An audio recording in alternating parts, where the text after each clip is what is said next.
Une ville japonaise, 1 million d'habitants, la 10e du pays, Hiroshima.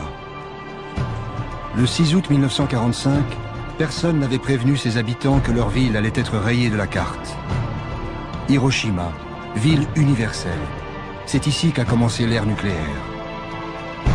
En ce matin de mars 2011, une nouvelle menace s'est abattue sur la population japonaise.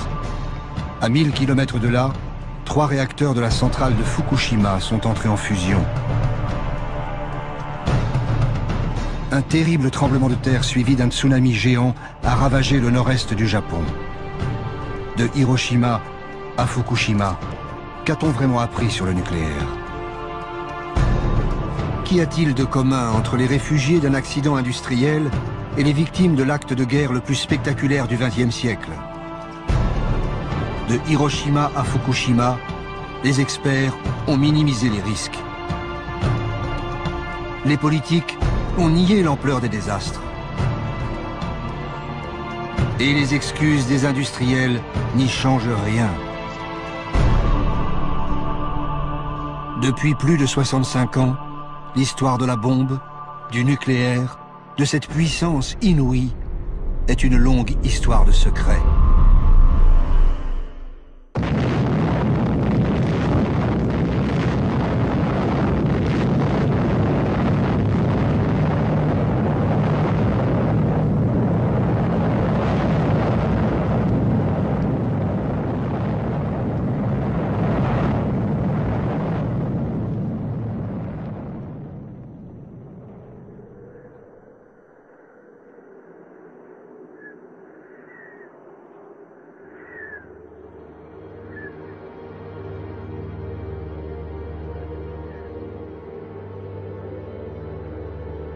Ces silhouettes ont été imprimées à jamais sur les dernières parois restées debout après la première explosion nucléaire. Dans un rayon de 200 mètres, les corps qui ne se sont pas volatilisés sont carbonisés.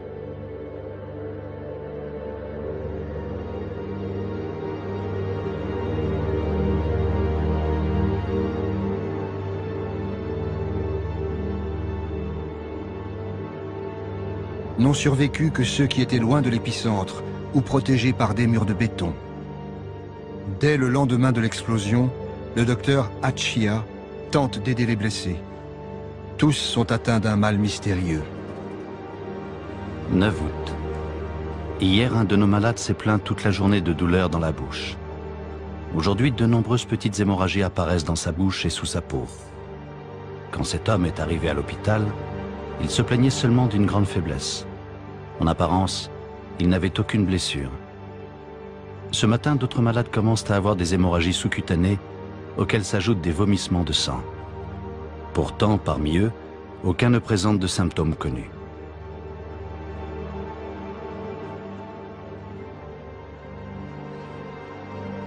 « 18 août.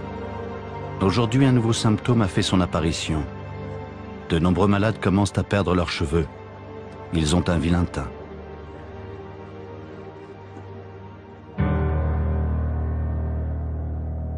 Les observateurs dépêchés sur place par l'armée japonaise ne savent pas quoi penser. Hiroshima et Nagasaki ont été anéantis par une arme inconnue. Cela ne semble pas être un gaz toxique.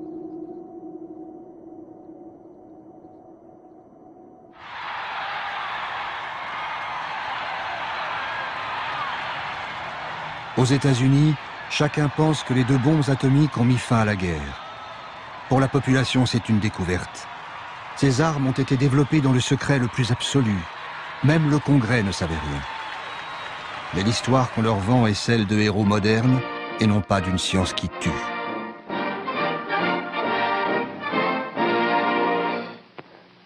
On July 16, 1945, at Alamogordo, the atomic age was born. Minus 20 seconds. Doctors James Bryant Conant and Vannevar Bush were among the handful of spectators. Minus 5 seconds. Now!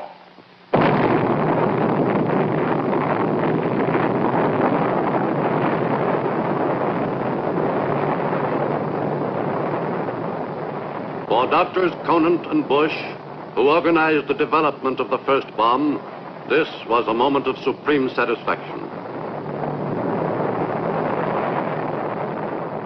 Ce film de propagande raconte l'histoire de la bombe, version US Army. C'est une fiction. Seuls les personnages sont réels. Il y a Leslie Groves, le militaire, chef du plus grand projet de l'Amérique en guerre, le projet Manhattan.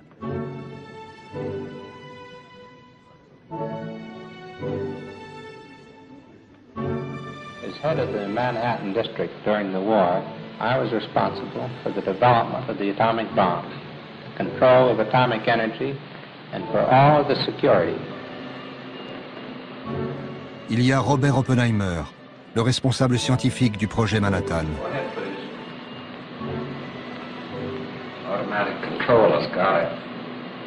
This time, Rob, the stakes are pretty high. It's going to work all right, Robert, and I'm sure we'll never be sorry for it.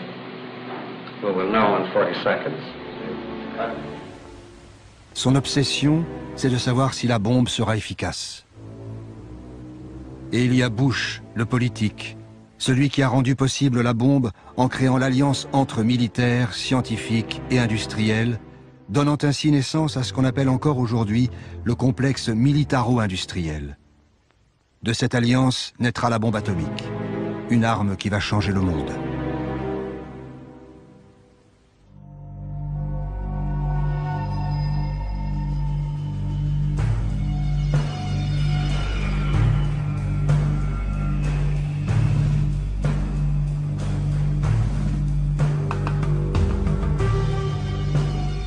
Los Alamos est un centre de recherche militaire depuis 1943. À cette époque, Oppenheimer, le scientifique, convainc Groves, le militaire, que c'est le lieu idéal pour construire un prototype de bombe. Mais en fait, les chercheurs dotés de moyens quasiment infinis vont laisser la science s'emballer et accoucher d'un monstre.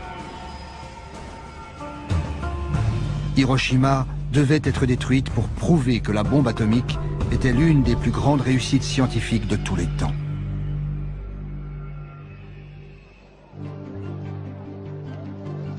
Tout a commencé lorsqu'en 1939, le célèbre physicien danois Niels Bohr se rend aux États-Unis pour une réunion à Princeton. Bohr est porteur d'une mauvaise nouvelle. Des chercheurs allemands auraient réussi la fission d'un noyau d'uranium. L'opération pourrait produire une énergie phénoménale.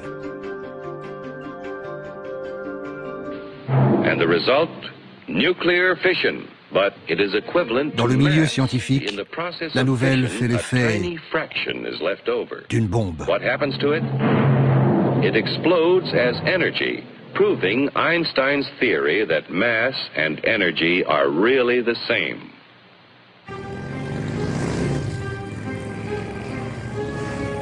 Au même moment, en mars 1939, les armées allemandes occupent la Tchécoslovaquie. Ce n'est pas seulement une catastrophe pour l'Europe centrale. Les nazis font du même coup main basse sur la plus grande mine d'uranium d'Europe. L'Allemagne dispose désormais de la matière première pour concevoir une réaction en chaîne par la fission nucléaire.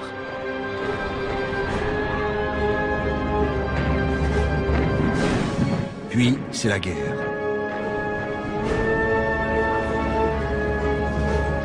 Entre alliés et nazis, la course scientifique et militaire est engagée.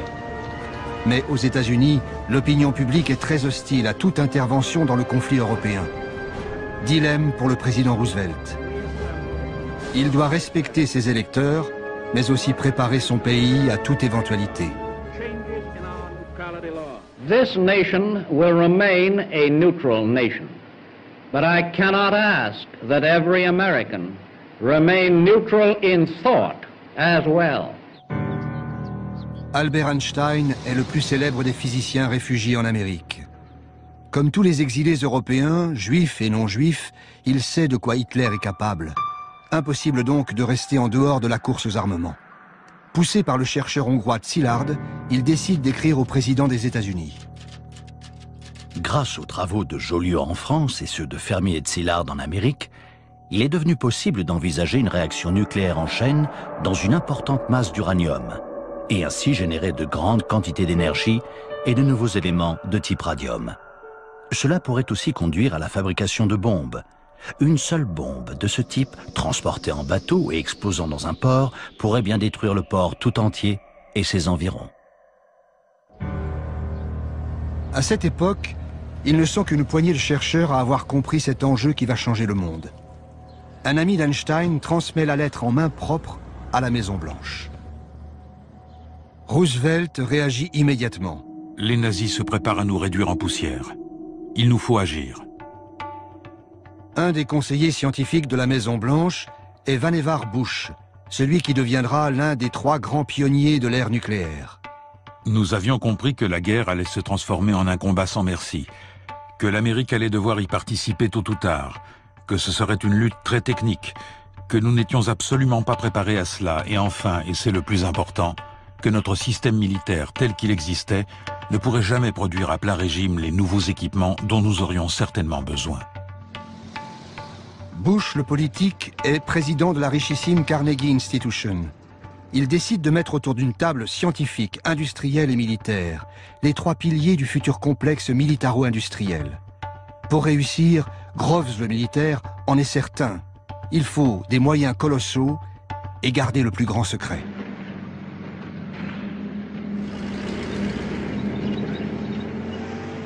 En Europe, les événements se bousculent.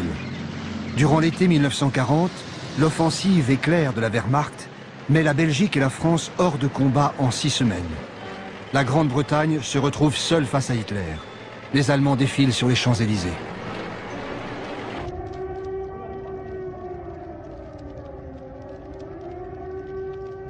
Déjà, leurs avions visent Londres. C'est le Blitz. Les recherches britanniques sur l'atome ont alors une nette longueur d'avance. Cambridge héberge un prestigieux laboratoire de recherche nucléaire. Churchill et le gouvernement britannique pensent que 3 ans suffiraient pour fabriquer une bombe atomique.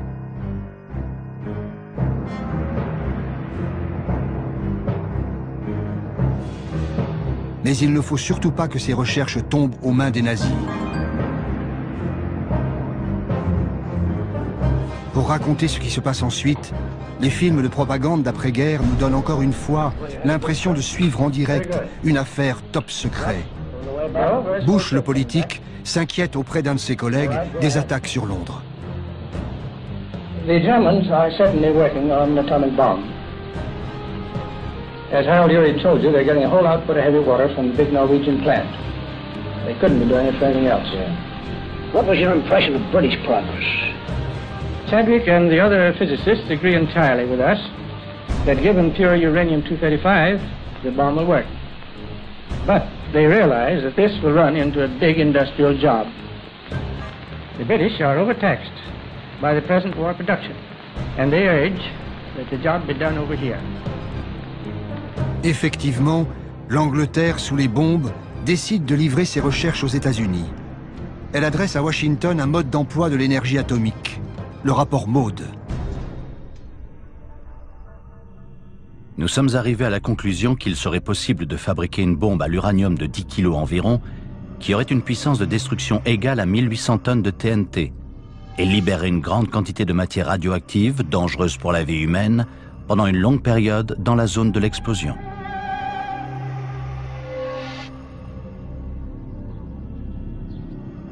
Face à cela, Roosevelt fait un choix politique. Bien que son pays reste farouchement isolationniste, il donne son feu vert pour construire des armes atomiques. Le programme nucléaire américain sera piloté au plus haut niveau de l'État, sans en référer au Congrès des États-Unis. La censure militaire s'abat sur la physique nucléaire. Elle disparaît des pages des revues scientifiques. Silence absolu. Sécurité oblige.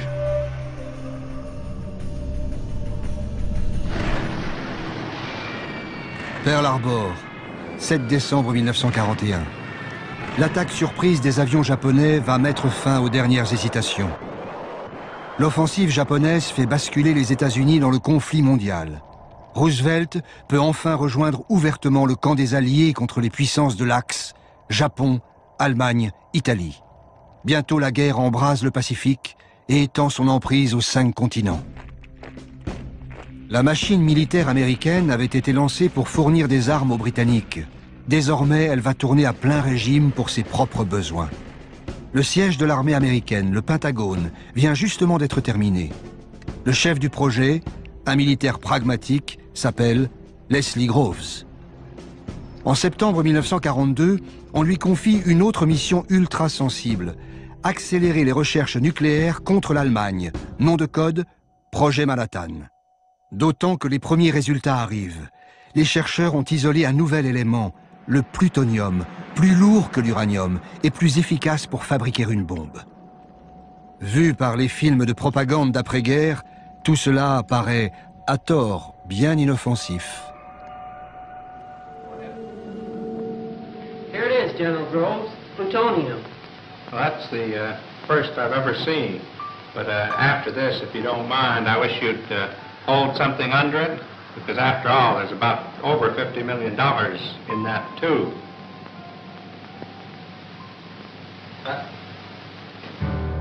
Ces recherches nécessitent une armée de scientifiques, d'ingénieurs et de techniciens répartis sur tout le territoire américain. Pour coordonner ces équipes, Groves, le militaire, a choisi un outsider, professeur de physique théorique à Berkeley. Un homme qui a même été proche du Parti communiste, Robert Oppenheimer.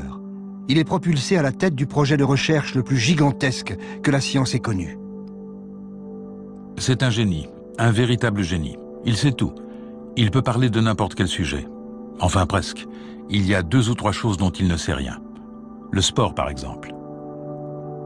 L'autre priorité de Groves, c'est de trouver la matière première pour la future bombe.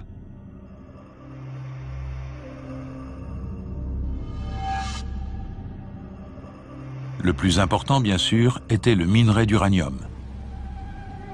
La plus grande source d'uranium pendant la guerre était la mine de Chinkolobwe, au Congo belge. Et l'homme clé dans ce domaine était M. Edgar Sangier, le directeur de l'Union minière du Haut-Katanga. Sangier est un industriel belge et un homme d'affaires prévoyant. Dès 1940, il a ordonné que toutes les réserves d'uranium belges soient mises à l'abri des nazis et envoyées aux États-Unis. En ce printemps 1942, Groves, le militaire, découvre donc avec stupéfaction que 1250 tonnes du précieux minerai sont stockées à portée de main dans le port de New York. Un formidable cadeau. L'approvisionnement du projet Manhattan est maintenant assuré. Parallèlement, un changement essentiel se produit. Pendant l'été 1942, le Troisième Reich renonce à son programme nucléaire, sauf que les Alliés n'en sauront rien. Pour Albert Speer, devenu ministre de l'armement et de la production de guerre, les dirigeants nazis n'ont pas compris le bouleversement radical que signifiait l'arme atomique.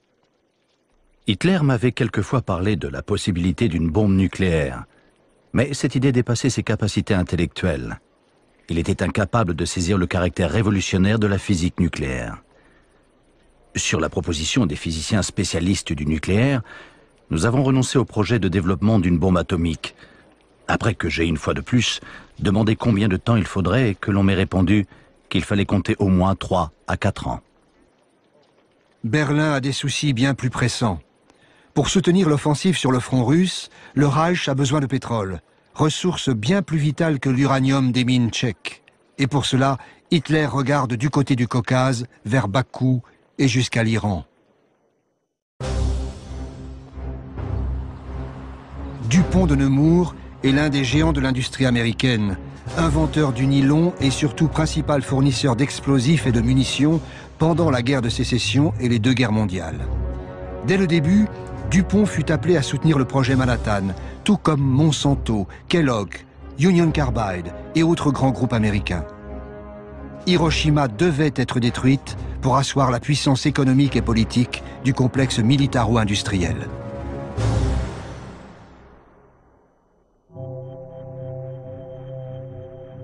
Deux mois après que l'Allemagne a arrêté son projet nucléaire, la salle de squash de l'Université de Chicago est devenue un gigantesque assemblage de graphite et d'oxyde d'uranium. C'est le prototype CP1, une pile nucléaire de 350 tonnes. Autrement dit, le tout premier réacteur atomique que les chercheurs alliés veulent tester au plus vite. L'expérience a lieu le 2 décembre 1942. Secret militaire oblige.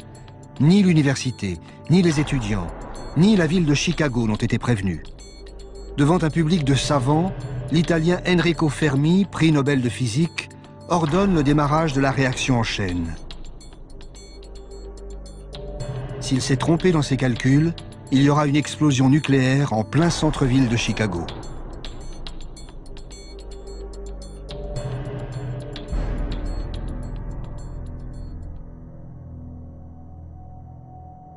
Tout se passe comme prévu. Pour la première fois de l'histoire, l'homme a réussi à maîtriser l'énergie nucléaire. Nous savions que nous étions sur le point de libérer un géant. Pourtant, en réalisant que nous l'avions réellement fait, nous éprouvâmes un sentiment étrange. Parmi les spectateurs, un autre homme est fasciné par l'expérience. Il s'appelle Crawford Greenwalt. Il est ingénieur chimiste chez DuPont de Nemours. La concentration de neutrons dans la pièce est montée bien au-delà des limites autorisées, et les radiations gamma juste au-dessus des limites tolérables pour un être humain en l'espace de 24 heures. Le résultat de l'ensemble fut bien meilleur que ce qui était attendu, et pour moi, ce fut une expérience saisissante. Greenwalt, l'industriel, assiste à l'expérience sur l'invitation du général Groves. Pour faire passer le projet Manhattan à sa phase industrielle, Groves a en effet besoin d'un conglomérat rompu à la confidentialité et capable de superviser des corps de métier qui vont manipuler d'importantes quantités d'uranium et de plutonium hautement radioactifs.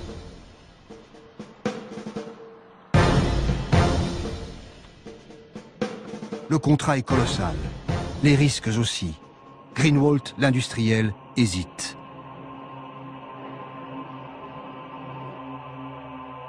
Pour ne pas se faire traiter de profiteur de guerre, DuPont signera finalement un contrat ne lui procurant qu'1 dollar symbolique de bénéfices par an.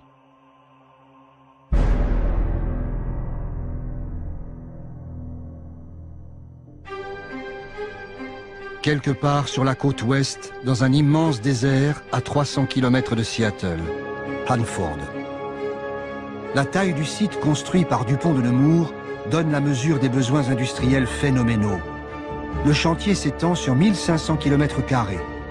En 9 mois, 85 000 ouvriers font surgir de terre 3 réacteurs nucléaires et une usine de purification d'eau capable d'alimenter une ville d'1 million d'habitants.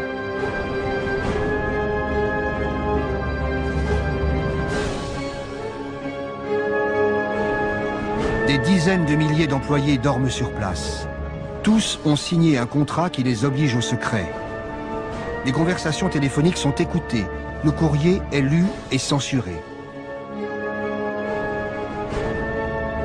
Hanford est une usine de production de plutonium. Inquiet des effets des radiations pour ses troupes, Greenwalt, l'industriel, exige des garanties. Groves, le militaire, s'engage à ce que le gouvernement américain paye 10 millions de dollars par tête en cas de blessure, maladie ou décès. Une somme faramineuse pour l'époque.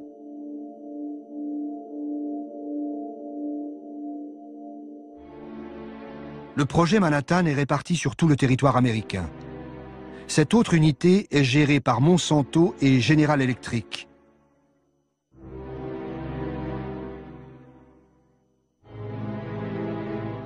On y produit l'uranium-235 et les autres matières premières nécessaires à la bombe. Il faut plusieurs tonnes d'uranium brut pour fabriquer 1 gramme de combustible nucléaire. Ici aussi, Groves a fait cloisonner au maximum les différentes étapes de la chaîne de fabrication pour garder le secret absolu. La plupart des employés ne découvriront qu'à la fin de la guerre sur quoi ils ont réellement travaillé. Tout cela, ainsi que les plans de la bombe, est consigné dans les carnets de Greenwalt, l'industriel. Ces carnets sont restés secrets militaires jusqu'en 1989.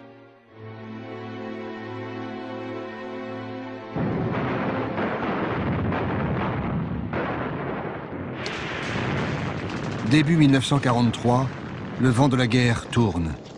Sur le front européen, la déferlante allemande vers le Caucase a été stoppée net à Stalingrad. Épuisée par l'hiver russe, la 6e armée se rend aux soviétiques.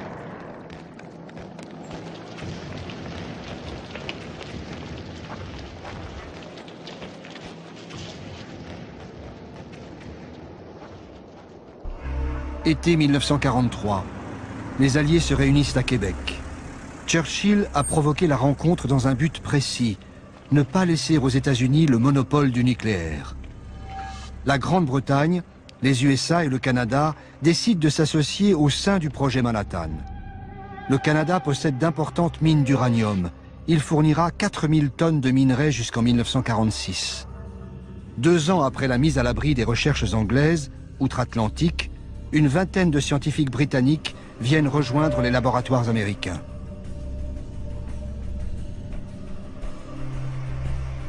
Les nouvelles recrues viennent immédiatement rejoindre les milliers de chercheurs, ingénieurs et techniciens qui travaillent sur le projet Manhattan. Los Alamos. C'est le 3e grand centre de recherche du projet Manhattan. On y vit sous haute sécurité, en famille, en vase clos, moyenne d'âge 27 ans. C'est dans ce lieu ultra sensible que convergent tous les matériaux produits sur les différents sites industriels. Ils vont permettre d'assembler les premières bombes atomiques. Parmi les scientifiques arrivés via Londres, il y a le matricule K22, Klaus Fuchs. Personne ne sait que ce jeune physicien allemand est un communiste à la solde de Moscou. La géopolitique s'installe dans le monde des scientifiques. Sur place, chercheurs et militaires se posent des questions très concrètes. Quelle arme construire? Des bombes de précision pour décimer la flotte ennemie? Ou plutôt une arme de destruction massive, comme l'écrit Oppenheimer, le scientifique, à son ami Enrico Fermi? Je souhaiterais vous entretenir de la question des aliments empoisonnés par des produits radioactifs. Je voudrais recommander un report du projet dans la mesure du possible. Je pense que nous ne devrions pas envisager de mener à bien ce projet si nous ne pouvons pas empoisonner assez de nourriture pour tuer 1 demi-million de personnes. Les chercheurs de Los Alamos penchent pour une bombe à effet massif. Mais surtout, ils veulent mieux connaître les effets de la radioactivité. Le 1er août 1944, un accident survient au bâtiment D de Los Alamos. La victime s'appelle Don Mastic, un jeune chimiste de 23 ans. Lors d'une expérience, un tube à essai se brise et une préparation au plutonium lui éclabousse le visage. Il en avale quelques gouttes. Il consulte son médecin, le docteur Hempelmann. Mais personne ne sait ce qu'est une dose dangereuse. Hempelmann se tourne vers Oppenheimer. Quelles que soient les précautions prises, un accident du même type peut se reproduire. Il ne me paraît pas inutile de poursuivre des recherches en ce sens. Les militaires soutiennent un tel programme d'observation. La question la plus pressante, c'est de savoir jusqu'à quel point les substances que nous utilisons sont toxiques. Uranium, radium, polonium, beryllium. Il est nécessaire d'étudier la manière dont elles agissent sur le corps humain, en pénétrant par la peau, les poumons, le tube digestif. Des tests médicaux sont pratiqués sur Don Mastic. Mais pour mieux connaître les effets de la radioactivité, il faudra de vrais cobayes. Nous recommandons qu'un patient de l'hôpital de Rochester soit choisi pour une injection d'1 à 10 microgrammes de substances radioactives et que ses excréments soient envoyés à notre laboratoire pour analyse.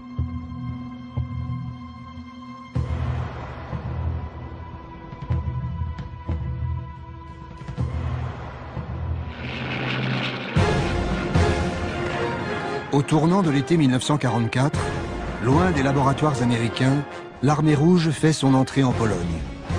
Les Alliés occupent la Sicile et débarquent en Normandie, ouvrant un nouveau front à l'ouest. La future bombe ne sera peut-être plus nécessaire en Europe.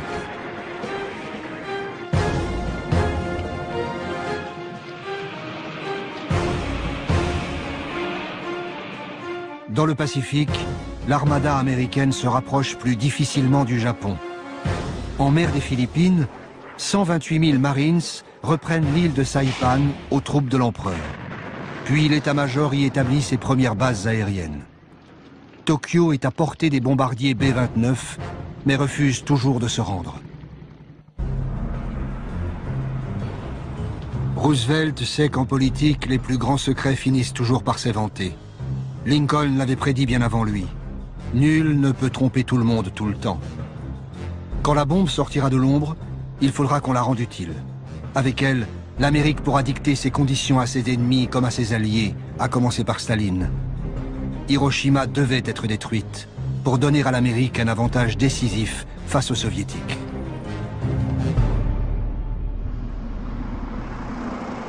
À l'été 1944, Churchill et Roosevelt se retrouvent à Hyde Park, près de New York. Pour eux, les défaites allemandes ne changent rien. Le projet Manhattan doit aboutir coûte que coûte. L'idée que le monde devrait être informé du programme de recherche nucléaire en vue d'un accord international concernant son contrôle et son utilisation est inacceptable. La question doit continuer d'être considérée comme un secret absolu. Mais lorsque la bombe sera finalement disponible, elle pourra peut-être, après mûre réflexion, être utilisée contre les Japonais, qui devront être prévenus qu'un tel bombardement sera renouvelé jusqu'à ce qu'ils capitulent. Plus d'un an avant les bombardements de Hiroshima et Nagasaki, les politiques confirment la cible désignée par les militaires. Ce sera le Japon. À l'automne 1944, en pleine débâcle allemande, le général Groves envoie une unité spéciale sur le front européen. À Strasbourg, elle fait une découverte cruciale cachée au sein de l'hôpital de la ville. Un laboratoire de physique allemand. Aussitôt, le scientifique de la troupe se met à compulser les archives. D'après les documents allemands, le programme nucléaire nazi a été interrompu 2 ans plus tôt. Les armes de destruction massive de Hitler, tellement redoutées par l'Amérique, n'ont jamais existé. Avec elles, s'évapore la menace qui a justifié le projet Manhattan. À la conférence de Yalta, Churchill et Roosevelt ne peuvent pas encore utiliser la carte de la bombe. Et les informateurs de Staline ne lui ont pas encore livré tous les secrets du projet Manhattan. Alliés et soviétiques commencent à se partager le monde avant que ne débute l'ère nucléaire. Staline est intéressé par des territoires chinois, occupés par les Japonais. Il s'engage à attaquer l'armée japonaise 90 jours après la chute de Berlin.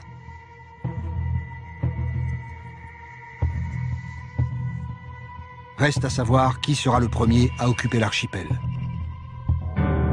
Car Tokyo refuse toujours de capituler.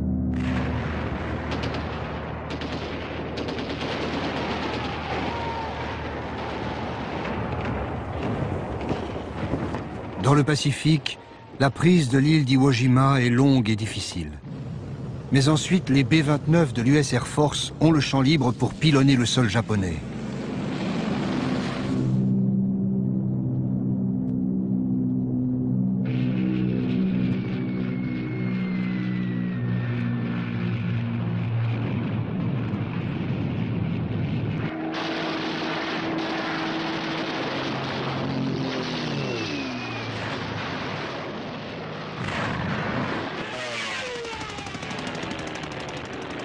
Tokyo et la plupart des grandes villes de l'archipel subissent des raids incessants.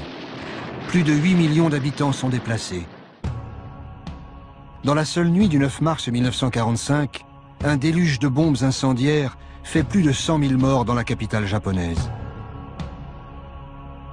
Le pays est affamé, à court de vivres, de carburant et de munitions. Sa puissante marine est totalement anéantie. Les kamikazes se battent jusqu'au bout, dans des avions de fortune, sans essence pour le retour. Leurs sacrifices font croire que le Japon ne renoncera jamais.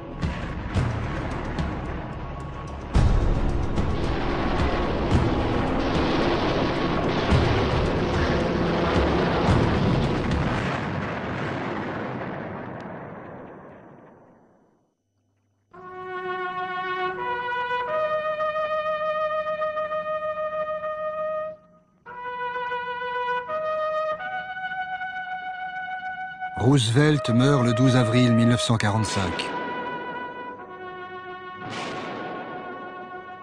Son successeur, Harry Truman, un ancien sénateur spécialiste des affaires militaires, ignore tout du projet Manhattan. Pourtant, il était vice-président des États-Unis depuis 6 mois. Son secrétaire d'État à la guerre lui apprend que Roosevelt lui lègue un secret écrasant. Stimson me dit qu'il voulait que je connaisse l'existence d'un énorme projet en cours. Un projet portant sur la mise au point d'un nouvel explosif, d'un pouvoir destructeur à peine croyable. C'est tout ce qu'il se sentit libre de me dire sur le moment. Et sa déclaration me laissa perplexe. Mais Truman va vite comprendre l'avantage stratégique inédit que confère la bombe A. Son futur ministre des Affaires étrangères, James Burns, un proche de Roosevelt, en est persuadé. Burns m'a dit que l'arme pourrait être si puissante qu'elle serait potentiellement capable de balayer des villes entières et de tuer des gens à une échelle sans précédent. Et il a ajouté qu'il pensait que la bombe pourrait bien nous mettre en position de dicter nos conditions à la fin de la guerre. Le même Burns écrit le discours d'investiture de Truman. La perspective d'avoir bientôt l'arme suprême renforce l'intransigeance américaine. Both Germany and Japan can be certain, beyond any shadow of a doubt, that America will continue the fight for freedom until no vestige of resistance remains.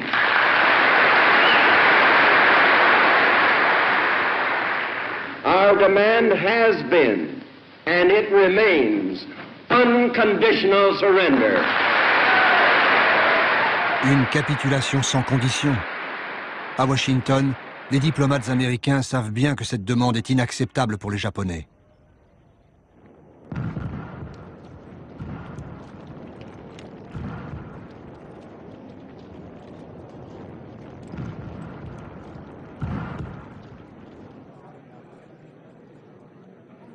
Le 8 mai, le monde apprend la capitulation de l'Allemagne.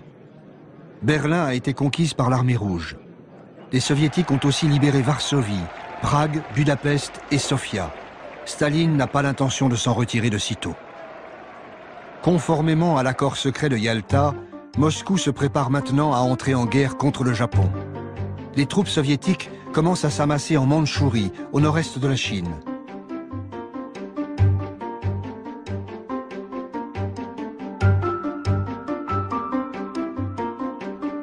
En Europe, l'après-guerre a déjà commencé. Mais à Londres, Churchill s'inquiète des visées de Staline sur l'Europe de l'Est. Il propose à Truman d'organiser une rencontre sans délai. Il me semble que nous pouvons difficilement parler de ces questions par correspondance et qu'aussi vite que possible, il devrait y avoir une rencontre entre les 3 grands chefs d'État. La réponse de Truman est surprenante. Je suis d'accord avec vous pour dire qu'une rencontre entre les 3 chefs d'État serait souhaitable. Cependant, en ce qui concerne la période, il me sera extrêmement difficile de m'absenter de Washington avant la fin de l'année fiscale, le 30 juin. Étonné par l'attentisme du nouveau président, alors que Staline bouge ses pions sur l'échiquier européen, Churchill insiste.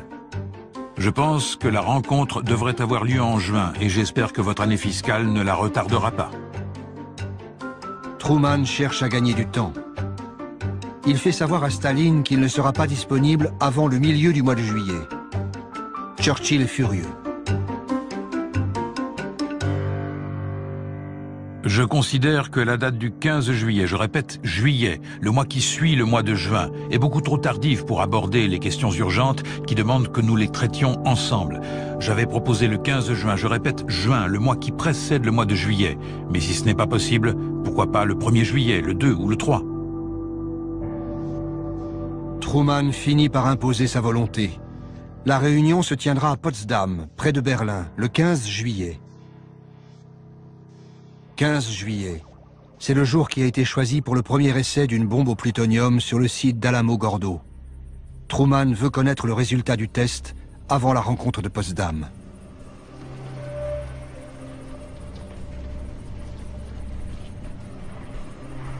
Sur le site d'Alamogordo, comme à Los Alamos, les équipes travaillent 12 heures par jour, 7 jours sur 7.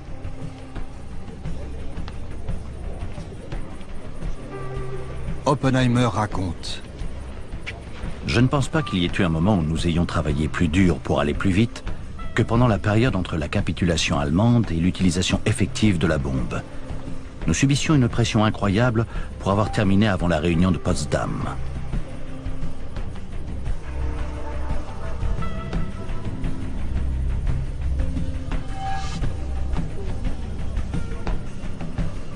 À Washington, on ne se demande plus s'il faut utiliser ou non la bombe contre le Japon, mais quand et surtout comment.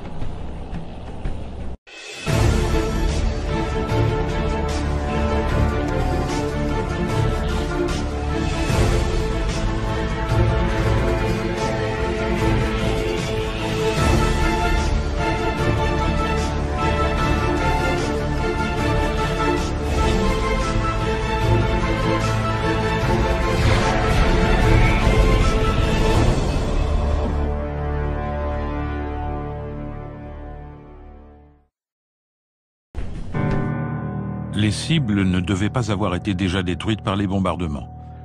Il était aussi souhaitable que la première cible soit d'une taille telle que les dégâts se limitent à son périmètre. Comme ça, nous pourrions mieux déterminer la puissance de la bombe. 3 villes jusqu'ici relativement épargnées sont retenues comme cibles. Niigata, Kokura et Hiroshima. Le test doit être efficace dès le premier tir. Pour l'US Air Force, Hiroshima a beaucoup d'avantages. C'est une bonne cible radar, et d'une taille telle qu'une grande partie de la ville serait largement endommagée.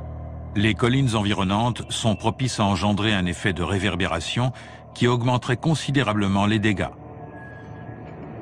Reste à savoir s'il faut prévenir les Japonais. Certains scientifiques de Chicago y sont favorables. Nous pensons que l'utilisation de la bombe nucléaire contre le Japon sans annonce préalable est imprudente. Si les États-Unis sont les premiers à faire usage de ce nouveau moyen de destruction, ils perdront le soutien du public à travers le monde. Léo Szilard, le physicien exilé proche d'Einstein, se rend spécialement à Washington pour plaider la cause des civils. Le secrétaire d'État américain Burns lui fait comprendre que plus rien ne peut arrêter la machine. Il me dit que nous avions déjà dépensé 2 milliards de dollars pour le développement de la bombe. Comment voudriez-vous que le Congrès accepte d'allouer des fonds pour la recherche sur l'énergie nucléaire si vous ne montrez pas les résultats obtenus avec l'argent déjà dépensé? Le Congrès commence à s'interroger sur le montant énorme des dépenses non justifiées de l'armée de terre. Après 3 ans de secret absolu, la bombe doit apparaître au grand jour. Tant que la bombe n'aura pas servi contre une cible réelle, sa puissance restera invisible, incompréhensible. Nous ne pouvons proposer aucune démonstration technique susceptible de mettre un terme à la guerre. Nous ne voyons aucune alternative qu'une utilisation militaire directe. Les responsables politiques et scientifiques sont unanimes. Il faut utiliser la bombe. Un nouveau monde est en train de se dessiner. Le 1er juin 1945, le secrétaire d'État à la guerre le déclare devant les industriels et les scientifiques. Les implications du projet Manhattan vont bien au-delà de la guerre actuelle. Il faut maintenir intactes les installations industrielles existantes, constituer des stocks conséquents de matériaux à usage militaire et à usage industriel et technique, et enfin ouvrir la voie au développement industriel. L'Amérique prépare déjà l'avenir. La bombe atomique y jouera un rôle central. Et la perspective d'une industrie nucléaire à grande échelle commence à se profiler.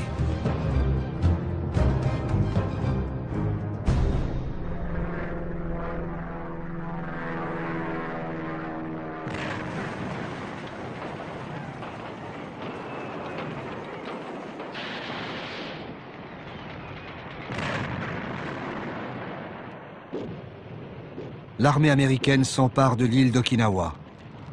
C'est la bataille la plus sanglante de la guerre du Pacifique. 12 000 GIs et plus de 100 000 soldats japonais sont tués et au moins autant de civils.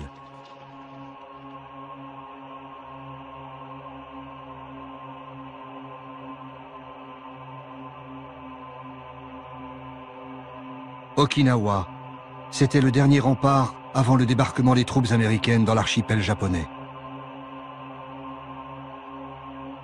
À Tokyo, le palais impérial cherche avant tout un moyen de négocier la fin de la guerre sans sacrifier l'empereur. Quelques jours avant la conférence de Potsdam, il tente de faire passer le message via Moscou. Le 7 juillet, Truman et son secrétaire d'État Burns embarquent à bord du croiseur Augusta pour se rendre à Potsdam.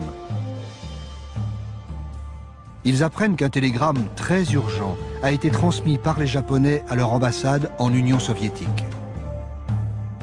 La première vraie preuve du désir des Japonais de mettre fin à la guerre est parvenue aujourd'hui sous la forme d'un message intercepté envoyé par le ministre des Affaires étrangères Togo à Sato, son ambassadeur à Moscou. Il lui demande de rencontrer Molotov et de l'informer du vif désir de l'empereur de mettre fin à la guerre. En outre, Togo dit que les termes « capitulation sans condition » formulés par les Alliés sont la seule chose qui empêche la cessation de la guerre et que si ces termes sont maintenus, les Japonais devront évidemment continuer à se battre.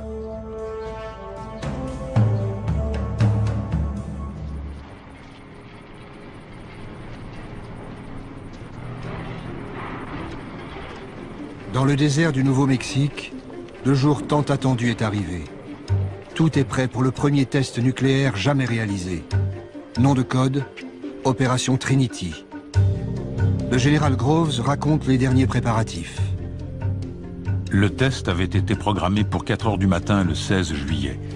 Cette heure avait été choisie dans l'idée qu'une explosion si tôt le matin attirerait moins l'attention d'observateurs éventuels, la majorité des gens étant encore endormis. Nous nous attendions à ce qu'il y ait un énorme éclair lumineux, mais nous ne pensions pas qu'il serait assez puissant pour réveiller la population.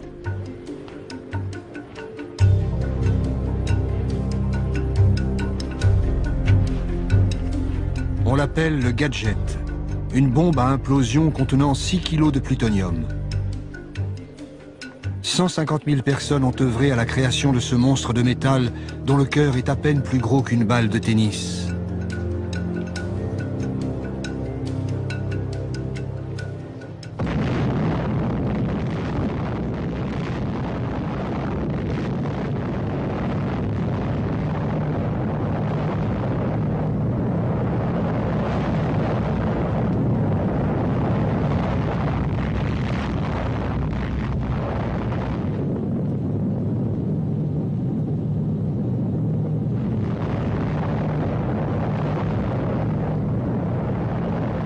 La boule lumineuse fut visible jusqu'à 300 km alentour. Le premier essai nucléaire de l'histoire a réussi au-delà de toute espérance. L'homme est devenu maître d'une nouvelle puissance. Le projet Manhattan a doté l'Amérique de l'arme absolue. Mais plus que jamais, le secret doit être maintenu.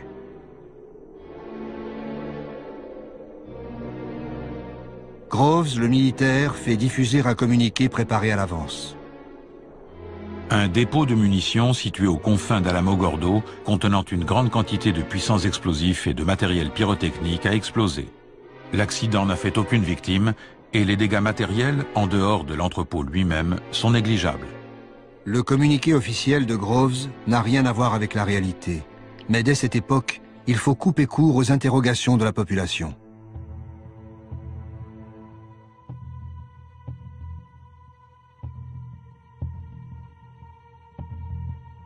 Truman et Burns arrivent à Potsdam le même jour. On leur transmet aussitôt un télégramme crypté en provenance d'Alamogordo. Opéré ce matin. Diagnostic encore incomplet, mais les résultats semblent satisfaisants et dépassent déjà les prévisions. Lors de sa première rencontre avec Staline, Truman n'a pas encore compris tout ce que cela signifie. La conférence se poursuit. Comme promis, à Yalta, les Soviétiques interviendront contre le Japon à partir du 15 août. Mais les nouvelles qui affluent du Nouveau-Mexique, les heures et les jours suivants changent complètement la donne. Churchill note tout de suite un changement dans l'attitude des Américains. Il n'en comprend la cause que le lendemain, à la lecture du rapport complet du général Groves. Maintenant, je sais ce qui est arrivé à Truman hier. À la Réunion, après avoir lu ce rapport, il était un autre homme. Il s'est mis à dicter aux Russes ses conditions et, plus généralement, il a pris la direction des débats. Le secrétaire d'État Burns raconte. Le président et moi n'étions pas pressés de voir les Russes entrer en guerre après l'annonce de la réussite de l'essai nucléaire. Pour Truman, la bombe atomique est devenue la carte maîtresse de la diplomatie américaine. Il écrit dans son journal le même jour: « C'est certainement une bonne chose pour le monde que la bande à Hitler ou celle de Staline n'ait pas découvert la bombe atomique. Cela semble la chose la plus terrible jamais découverte, mais on peut en faire la plus utile. » Truman n'a plus besoin de l'appui soviétique pour faire plier Tokyo. Mais encore faut-il pouvoir tester la bombe avant que le Japon, totalement encerclé, ne rende les armes. 2 jours après, Groves envoie un autre télégramme à Potsdam. Selon l'état de préparation du patient et les conditions atmosphériques, l'opération pourrait avoir lieu à n'importe quel moment, à partir du 1er août. Le compte à rebours est enclenché. L'ordre de lâchage de la bombe est transmis le 25 juillet aux forces aériennes stratégiques pour le Pacifique.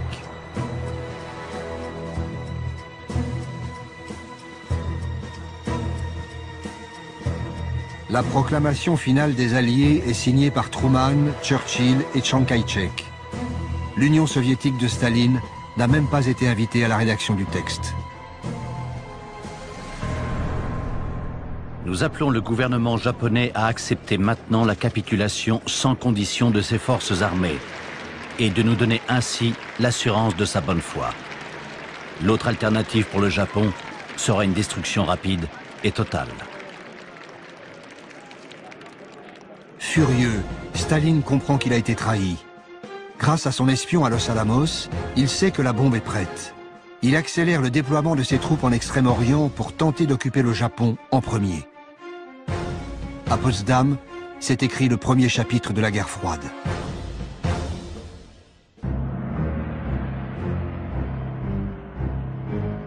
La découverte d'armes nouvelles est le propre de l'art militaire, rester dans le plus grand secret aussi. La légende veut cependant que le largage de 2 bombes atomiques ait permis de sauver la vie de millions de GIs et de civils en écourtant la guerre. En fait, Hiroshima devait être détruite pour exposer au monde la surpuissance de l'arsenal américain.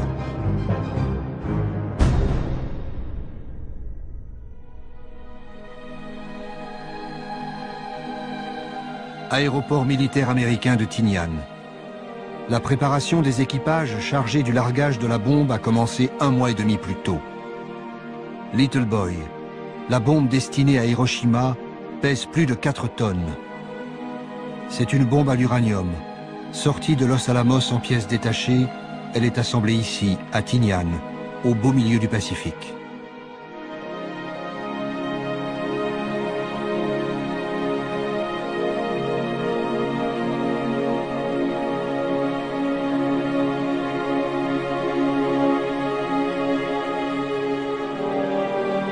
Un bombardier B-29 est aménagé pour recevoir la bombe. Il est baptisé Enola Gay, en hommage à la mère du pilote.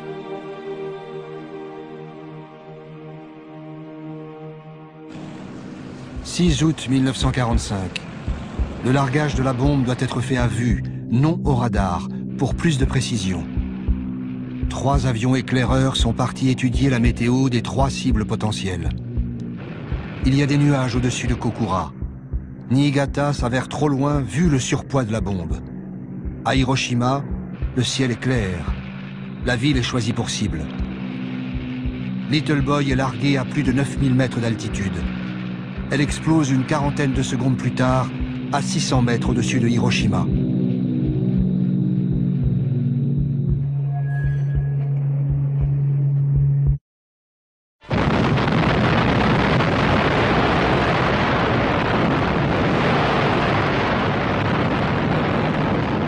La boule de feu libérée par l'explosion nucléaire atteint la température d'1 million de degrés centigrades. Elle se propage au-delà de la vitesse du son en brûlant tout l'oxygène sur son passage. C'est un soleil en train de naître à la surface de la Terre.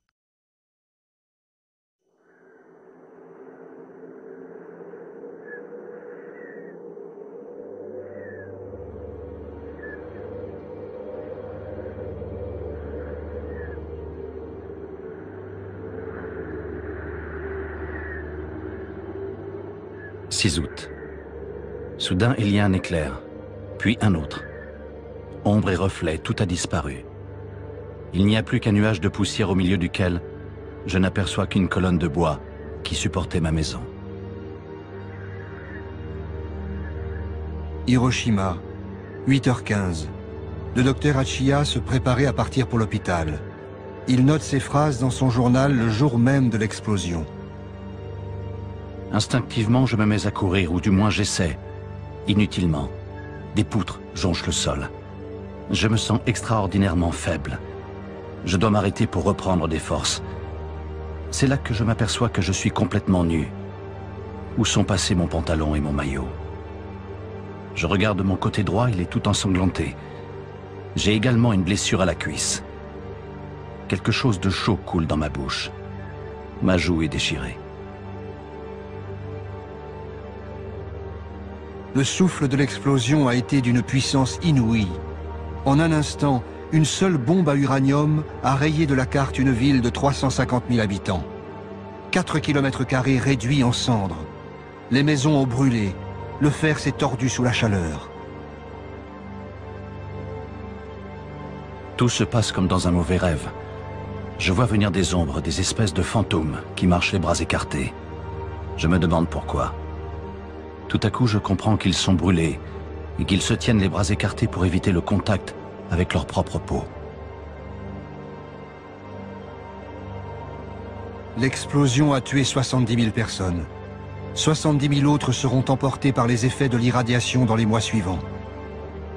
200 000 habitants ont survécu.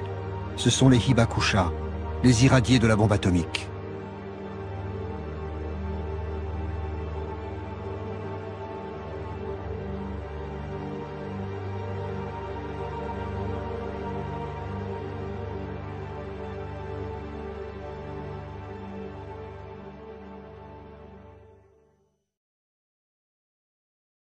A short time ago, an American airplane dropped one bomb on Hiroshima and destroyed its usefulness to the enemy. That bomb has more power than 20,000 tons of TNT. It is an atomic bomb. It is a harnessing of the basic power of the universe. 2 jours après l'explosion de la bombe sur Hiroshima, les Soviétiques déclarent la guerre au Japon. 1,5 million de soldats franchissent les frontières de la Mandchourie, occupée par le Japon depuis 1931. Les troupes japonaises ne livrent pas bataille. À court de munitions, elles se rendent aux Soviétiques.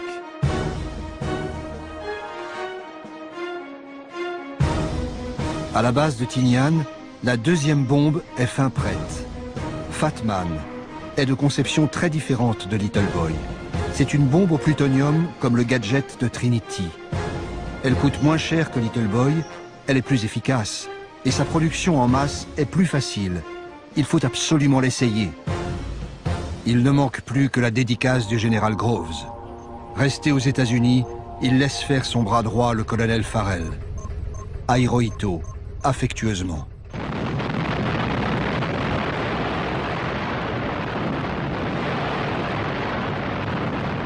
« 9 août, 11 heures passées de quelques minutes. Depuis un B-29, un caméraman filme le champignon atomique au-dessus de Nagasaki. L'avion transporte aussi une cargaison de scientifiques venus observer l'explosion.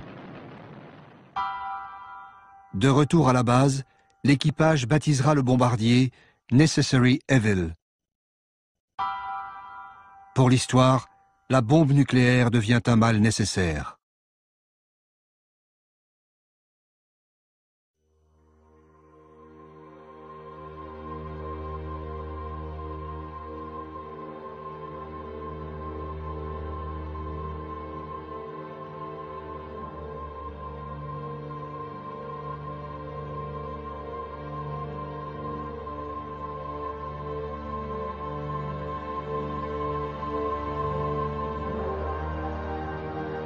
À Nagasaki, 80 000 habitants sont morts sur le coup ou dans les 4 mois qui ont suivi.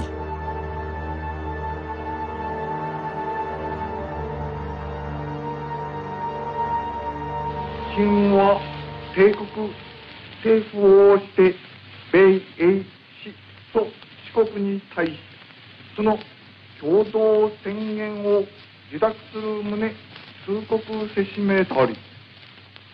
Le 15 août 1945, le peuple japonais entend la voix de l'empereur pour la première fois.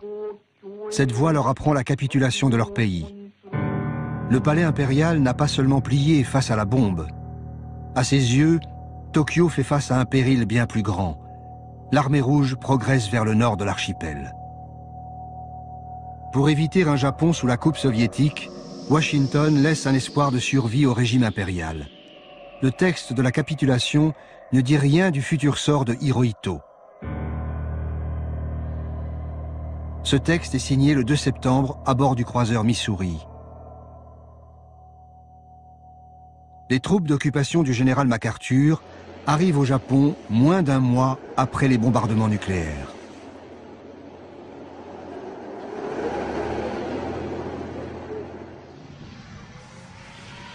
Mais les premiers étrangers à se rendre à Hiroshima et Nagasaki sont des journalistes.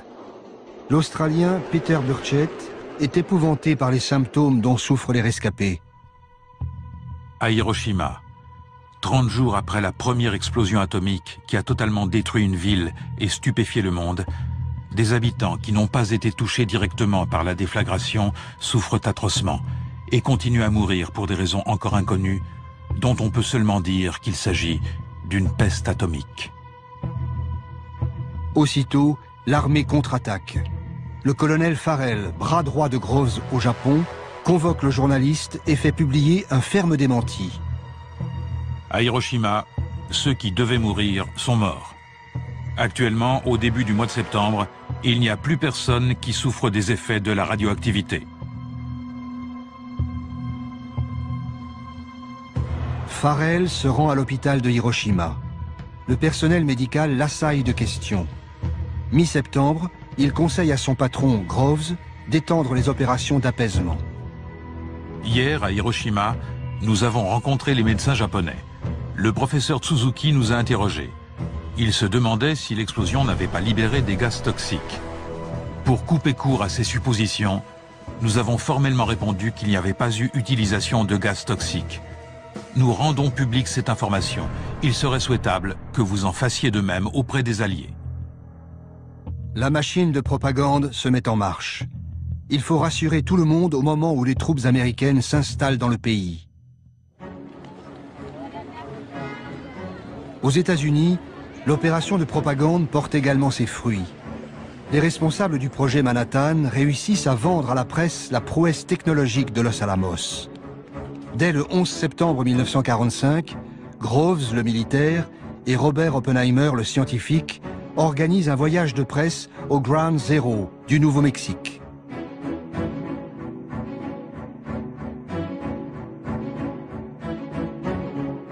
Le site est encore radioactif, mais Oppenheimer se veut rassurant. Il explique aux journalistes que contrairement aux gadgets de Trinity, les bombes japonaises ont été lâchées de très haute altitude. Il ne devrait pas y avoir d'effet comparable à des armes chimiques ou d'empoisonnement de la Terre par des éléments radioactifs, et aucune autre horreur que celle qui accompagne habituellement les grandes explosions. Message transmis à l'opinion publique. La bombe nucléaire est une bombe propre. Rien à voir avec les armes chimiques interdites par le protocole de Genève.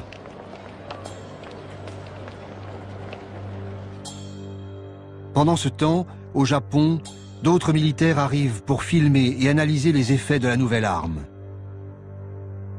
Un soldat montre fièrement le point d'impact de la bombe au milieu des ruines encore radioactives. Voilà l'épicentre, Ground Zero. D'autres désignent aux caméras les traces laissées par le souffle nucléaire. Ils étudient soigneusement la propagation des rayons brûlants et leur empreinte sur les édifices.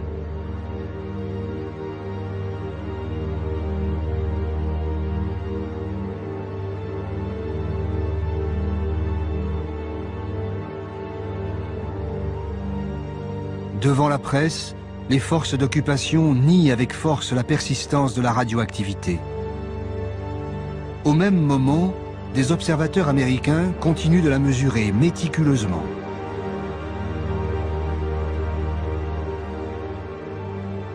Un GI qui raconte sa mission de patrouille à Nagasaki est stupéfait. Je ne savais pas pourquoi j'étais là. Il n'y avait pas d'habitants, tous avaient péri. Il n'y avait pas d'oiseaux, pas d'animaux, pas de criquets. Il n'y avait rien du tout. C'est difficile de décrire un silence complet comme celui-ci. Au bout d'un an, 9000 Américains et Japonais travaillent à plein temps au département de la censure civile.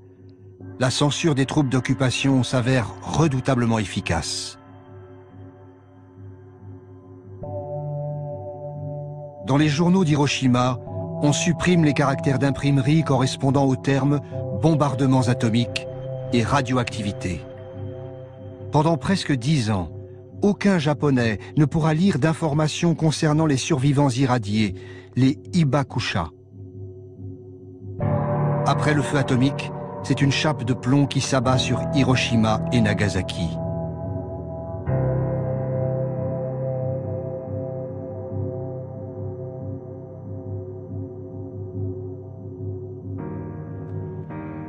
Tous les documents censurés pendant des années sont conservés ici, à l'Université du Maryland, près de Washington. Des dizaines de milliers de livres, de journaux et d'affiches.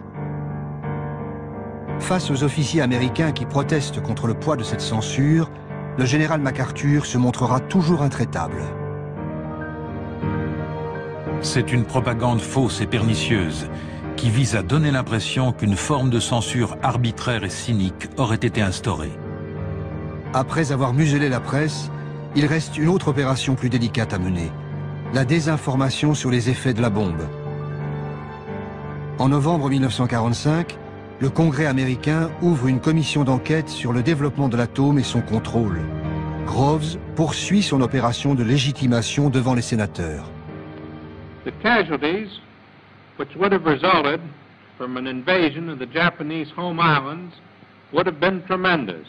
Churchill placed them at over 1 million Americans. The atomic bomb made it impossible for the Japanese to continue the war, despite their determination to fight to the bitter end. And in that fighting, they would have taken with them tens of thousands of Americans. Groves joue avec les chiffres. La bombe a-t-elle préservé quelques dizaines de milliers ou 1 million de vies américaines? Peu importe. Ce qui compte, c'est de défendre la doctrine du mal nécessaire, en direct devant les parlementaires. De même, sur la question sensible des radiations résiduelles, Groves s'en tient à une ligne officielle qui ne s'embarrasse pas de nuances.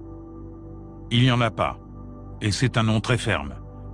Sauf au moment même de l'explosion, il n'y a pas eu de dommages radioactifs. Cela n'a duré qu'un instant. Un sénateur lui demande s'il existe un antidote aux radiations. Groves répond: Les dommages radioactifs sont de plusieurs types. Si l'irradiation est assez forte, la mort est immédiate. Une dose moins forte peut entraîner une mort différée, mais les médecins disent que la souffrance est supportable. C'est même une manière très agréable de mourir.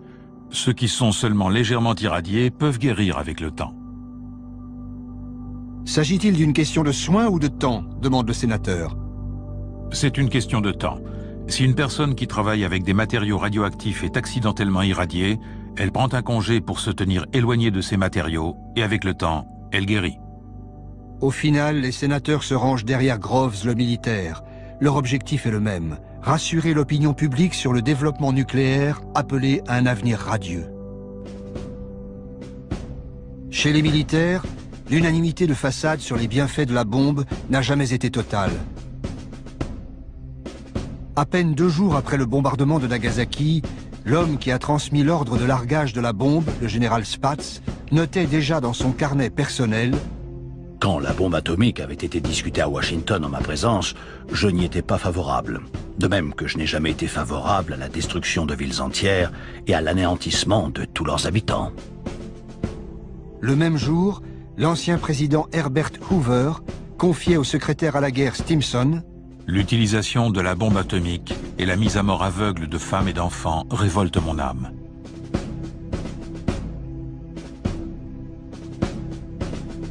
Stimson, l'ancien secrétaire d'État à la guerre, est le seul responsable politique à être resté en poste tout au long du projet Manhattan. À l'été 1946, on lui demande de signer un article pour faire cesser la polémique autour de la bombe. Le texte paraît dans le Harper's Magazine. Il déclare une fois pour toutes que l'arme atomique fut l'ultime recours pour terminer la guerre et sauver plus d'1 million de vies américaines. En privé, Stimson avouera ne pas se reconnaître dans ce texte largement inspiré par les responsables du projet Manhattan. Mais la doctrine est définitivement scellée. La bombe était un mal nécessaire et même indispensable.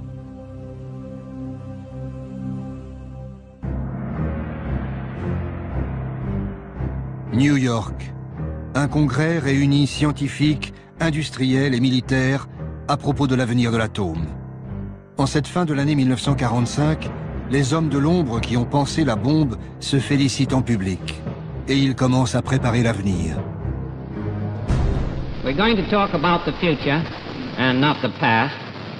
You've all heard a great deal about what made the Manhattan Project a success, but you're looking now up here at this table at a group of men who haven't been featured in the public press or in addresses or anything of that kind. They represent, and they were the leaders in their particular companies. They represent Carbide and DuPont and Kellex and Monsanto and Tennessee Eastman. And those men did the industrial job that made the Manhattan Project a feasible, practical result instead of something that we were still struggling with. I think you should all remember that.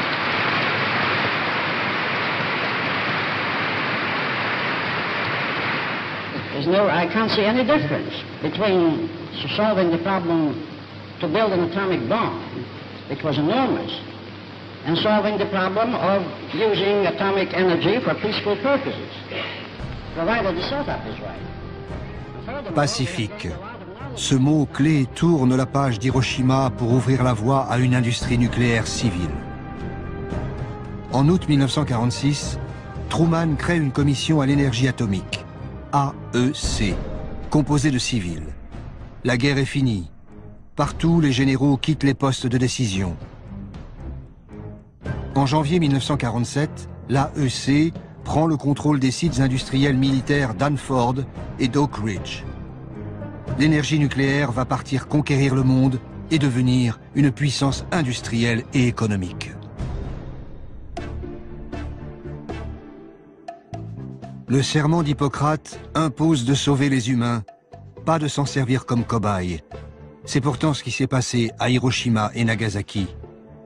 Le projet Manhattan a déjà donné lieu à des expérimentations sur l'homme, mais l'utilisation de la bombe atomique permettra de les étendre à une toute autre échelle. Cette expérience grandeur nature, étudiée pendant des décennies, a permis à l'Amérique de se préparer aux dangers de l'ère nucléaire.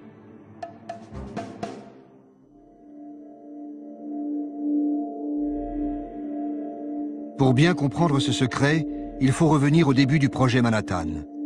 Les scientifiques, mais aussi les industriels, s'inquiètent très tôt des effets de la radioactivité sur le corps humain. Ils réclament des expériences concrètes. Le jeune scientifique, qui avait avalé du plutonium, n'est que le premier d'une longue série. Les médecins radiologues veulent connaître la dose limite de radiation dans le corps. Enfin, en avril 1945, le jour de la première expérimentation sur le corps humain est arrivé. Cela nous a permis de vérifier précisément les données de laboratoire. Des malades sont choisis dans différents hôpitaux. Chacun reçoit un numéro précédé des initiales HP pour Human Product, soit produit humain. La décision a été prise délibérément de ne pas informer les patients de la nature du produit inoculé. Des seringues spéciales en plomb sont conçues pour injecter des doses de plutonium d'environ 5 microgrammes. Les résultats confirment ceux des tests sur les animaux. Ils sont sans surprise. Le plutonium, 30 fois plus toxique que le radium, est un puissant cancérigène.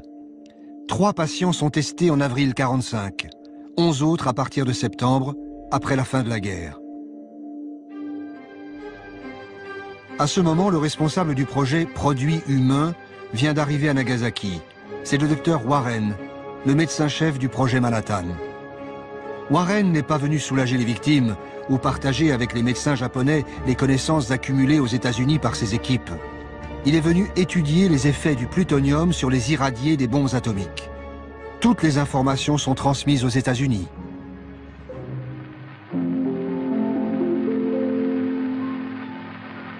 At the end of 2 weeks, which was the critical period, burns and cuts, which appeared to be curing, suddenly worsened.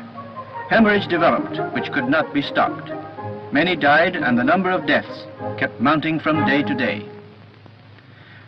Purpura appeared on the upper half of the body in a majority of cases, and as it spread to all parts of the body, the condition of the victim became worse. Depilation was also a characteristic symptom of the critical period. This soldier was in the barracks 1 kilometer northeast of the epicenter. He suffered no burns, but around the 28th of September, more than 7 weeks after the bombing, depilation developed. Spots appeared, accompanied by a fever of 39.5 degrees and diarrhea.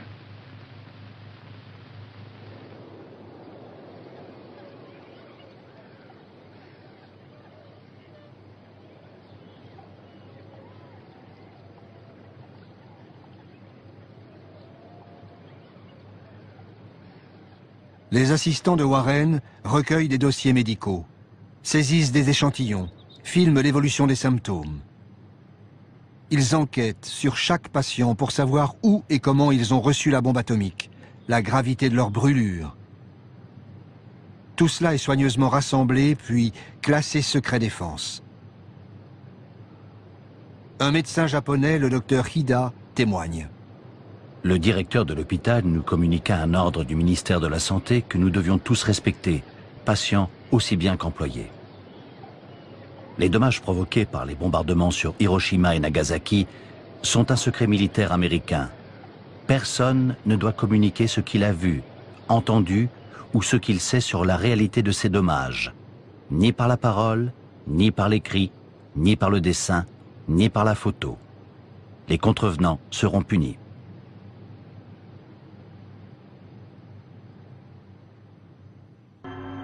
Warren, le médecin, est très précis dans ses observations.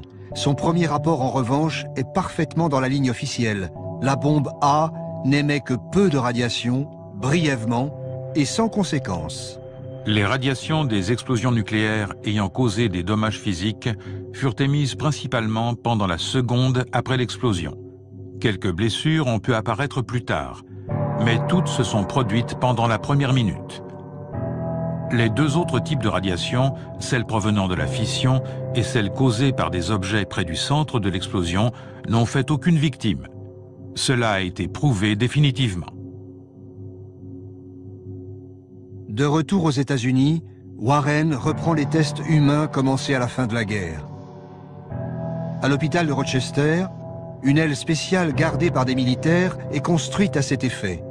Jusqu'à l'été 1947, 11 patients y recevront des injections de plutonium. 3 mourront dès la première année de l'expérience. Effrayée par les risques de scandale, la toute nouvelle commission à l'énergie atomique, AEC, décide d'enterrer le dossier. Il est préférable qu'aucun document ne soit divulgué qui ferait référence aux expériences sur des humains et pourrait avoir un effet négatif sur l'opinion publique ou déclencher des poursuites judiciaires. Les documents concernant ce domaine de travail doivent être classés secrets.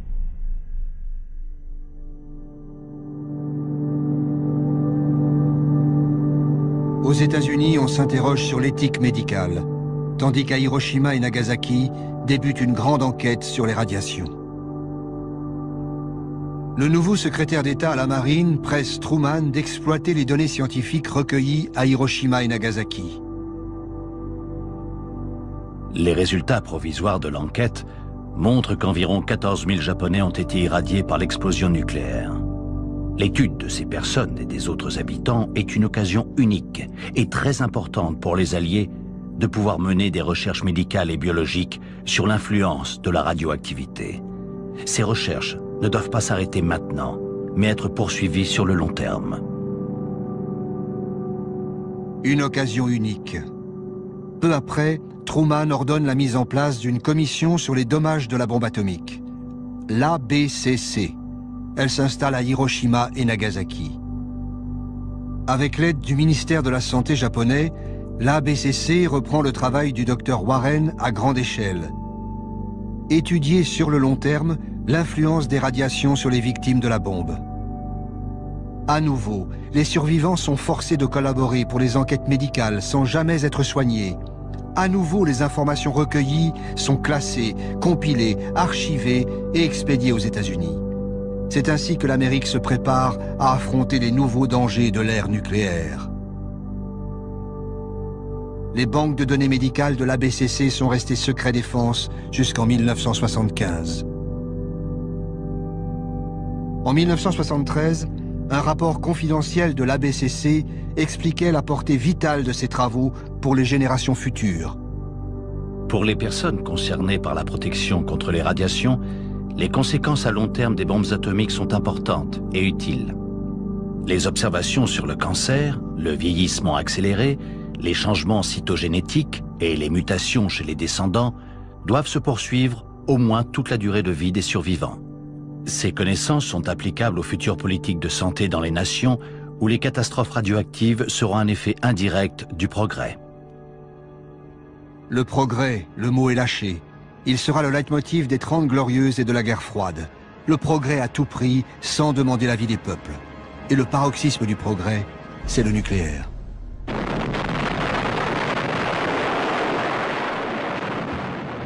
Nucléaire militaire d'abord. Dès la fin des années 40, la course aux armements est lancée à vitesse exponentielle. L'URSS s'y jette tout de suite pour rattraper son grand rival, puis viendront la France, la Chine, et ceux qui feront cette course en secret, Israël, l'Inde, le Pakistan. L'arsenal mondial devient un monstre incontrôlable.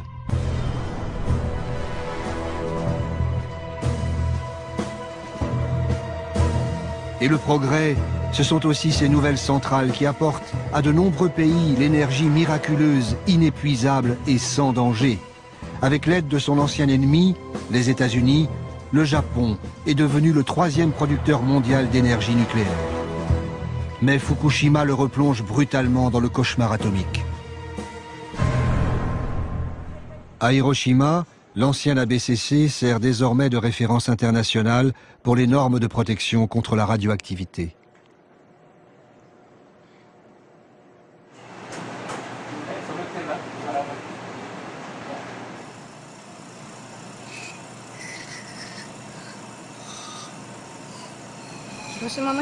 Personne n'avait imaginé que les irradiés de Hiroshima auraient des leucémies, des saignements de gencives ou des taches sur la peau. Mais maintenant, on sait bien que dans une zone donnée et avec une dose de radioactivité donnée, on aura tel problème de santé. Les gens de Fukushima sont inquiets parce qu'ils pensent au risque de cancer. Ils ont dans la tête les images de Hiroshima comme les brûlures, les dents qui tombent ou les morts. Je suppose qu'ils sont très angoissés car ils imaginent qu'il peut leur arriver la même chose. Tous les 2 ans depuis 35 ans, M. Nakanishi vient passer une série de tests médicaux à l'ancienne ABCC, devenue centre de recherche sur les effets de la radiation.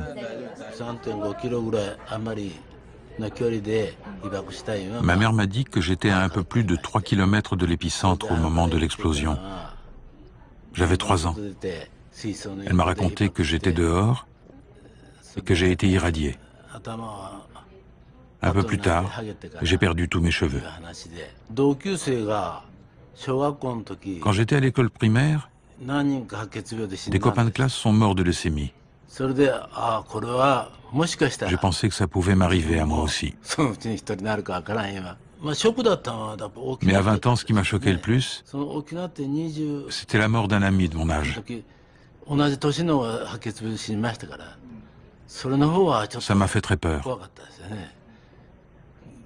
On peut mourir de la bombe atomique plus de 20 ans après.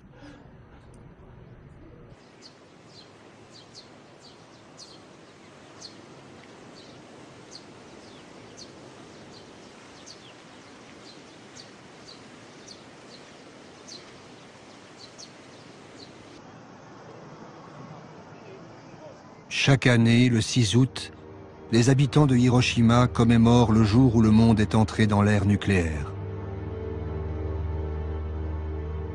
Le Japon a été le seul pays victime de la bombe atomique.